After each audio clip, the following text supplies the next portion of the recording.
माननीय सदस्यगण,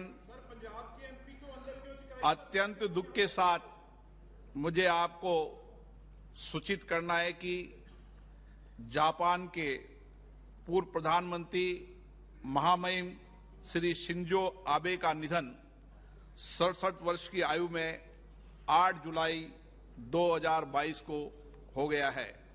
श्री आबे वर्ष 2006 से 2007 और 2012 से 2020 के बीच जापान के सबसे लंबे समय तक कार्य करने वाले प्रधानमंत्री रहे।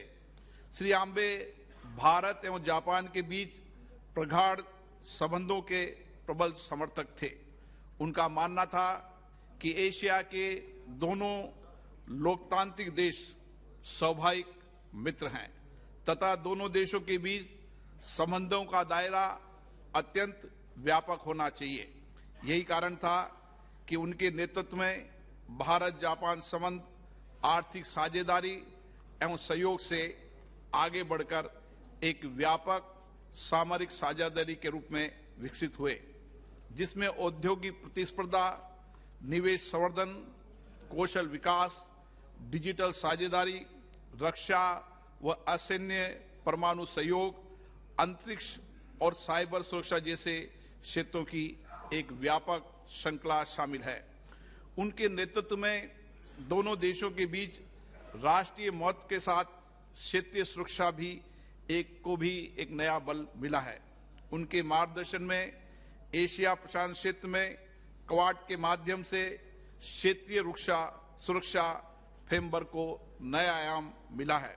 ये सभा अगस्त 2007 में जापान के प्रधानमंत्री के रूप में उनकी भारत यात्रा के दौरान भारतीय संसद में उनके संबोधन को स्मरण करती है, जिसे आज भी the confluence of two seas संबोधन के रूप में याद किया जाता है।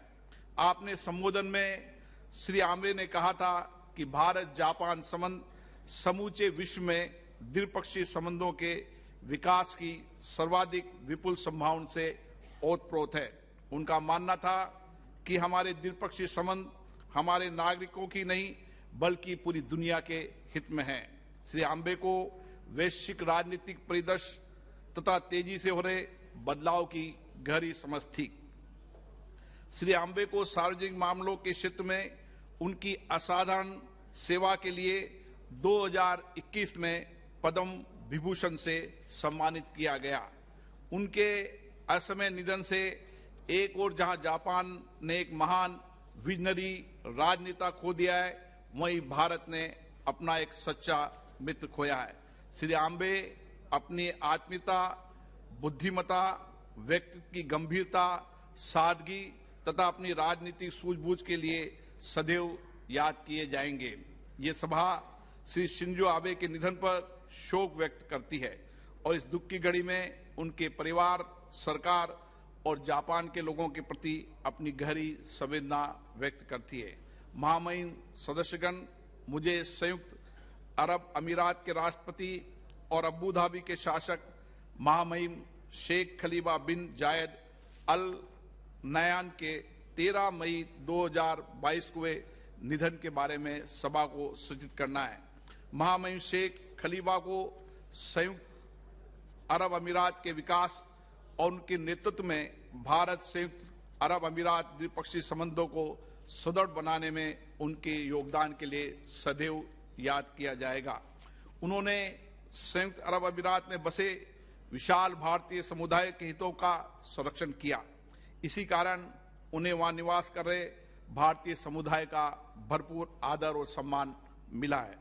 ये सभा शेख खलीफा के निधन पर शोक व्यक्त करती है और शोक की घड़ी में संयुक्त अरब अमीरात की सरकार और वहां की जनता के प्रति अपनी संवेदना व्यक्त करती है।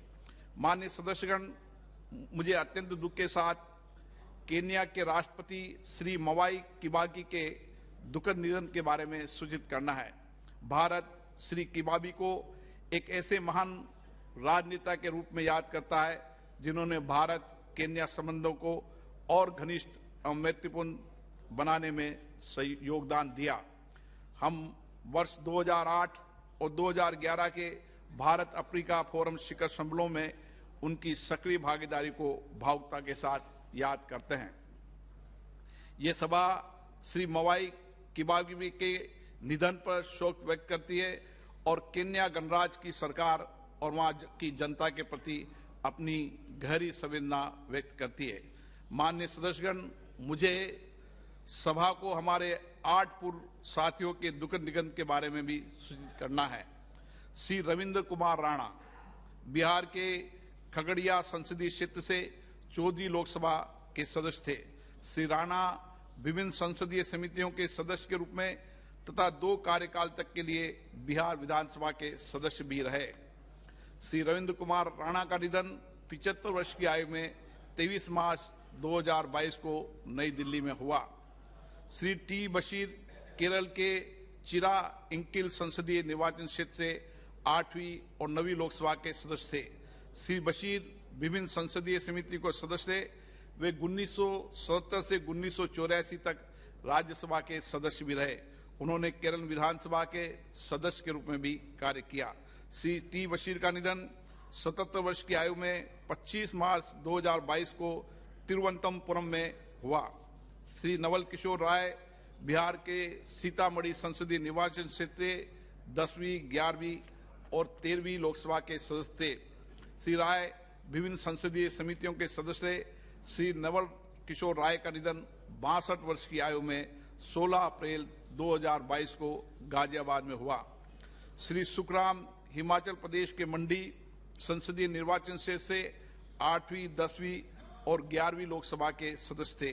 उन्होंने खाद्य नागरिक आपूर्ति योजना और कार्यक्रम कार्यान्वयन तथा संचार मंत्रालयों में केंद्रीय राज्य मंत्री स्वतंत्र प्रभाव के रूप में कार्य किया। उन्होंने गैर पारंपरिक ऊर्जा स्रोत योजना तथा रक्षा उत्पादन और आपूर्ति मंत्रालय में केंद्रीय मंत्री के रूप में भी कार्य किया। श्री सुखराम हिमाचल प्रदेश विधानसभा तथा तत्कालीन हिमाचल प्रदेश क्षेत्रीय परिषद के सदस्य भी रहे। उन्होंने हिमाचल प्रदेश सरकार में मंत्री के रूप में भी अपनी सेवाएं प्रदान की है। श्री सुखराम का निधन 94 वर्ष की आयु में 11 मई 2022 को नई दिल्ली में हुआ। श्री हुसैन दलवई महाराष्ट्र के रत्नागिरी संसदीय निर्वाचन क्षेत्र से 8वीं लोकसभा के सदस्य थे। श्री दलवई राज्यसभा के सदस्य भी रहे। इससे पहले श्री दलवई महाराष्ट्र विधानसभा के सदस्य रहे तथा उन्होंने महाराष्ट्र सरकार में मंत्री के रूप में अपनी सेवाएं दी। श्री हुसैन दलवई का निधन 99 वर्ष की आयु में 16 मई 2022 को मुंबई में हुआ। श्री शिवाजी पटनायक ओडिशा के भुवनेश्वर संसदीय निर्वाचन क्षेत्र से 6ठी, 9वीं और 10वीं लोकसभा के सदस्य थे।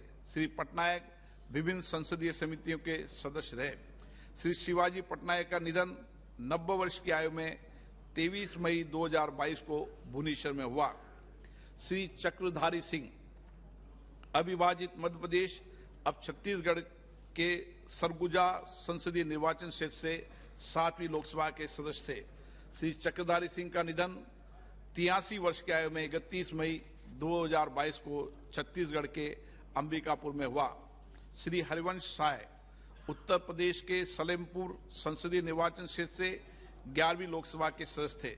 श्री साय उत्तर प्रदेश विधानसभा के सदस्य थे और उन्होंने उत्तर प्रदेश विधानसभा की विभिन्न समितियों के सदस्य के रूप में भी कार्य किया।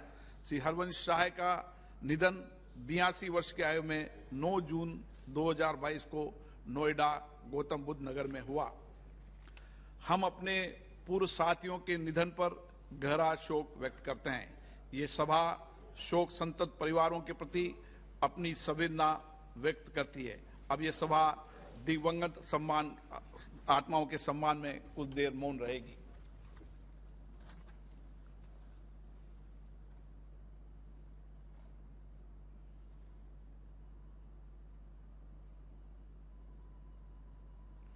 ओम शांति।